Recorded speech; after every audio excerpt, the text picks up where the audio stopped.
আছে সমস্যা না, আমার তো নিজে বাসায় গেলাম ভিতরেও স্থাপে নিছি, তোমার রং টং করাইছি তো এখন আমার শিফট করি নাই। হ্যাঁ আছে সরকারি কিছু আছে, ওই যে table table chair fan tan দিছে আর ডাইনিং আছে। এখন শীত শীত পুরাতন বিল্ডিং তো বাসায় আছে মোটামুটি বুঝছো। এখন যে রং করছে, রং করা বাকি রয়েছে। হ্যাঁ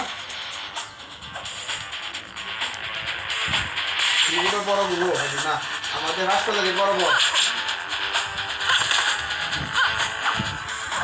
হাসপাতাল গেলে বড় বড় দাদা এই না পুরান বিল্ডিং গেছি, নতুন পাই না, নতুন বলতে ছোট সবাই ভালো বিল্ডিং পুরানি পাইছে যেমন হয়ে গেছে আমার কয়েকটি শিফট করে নাই। হ্যাঁ তোমার আজকে পানি বা আনতে পারবে। হ্যাঁ গেটের সামনে বসতে পারছি বুঝলে। হ্যাঁ গেটের সামনে বস্তা রাখছে আমাদের বস্তা দেখে তো, বস্তা দেখলে তো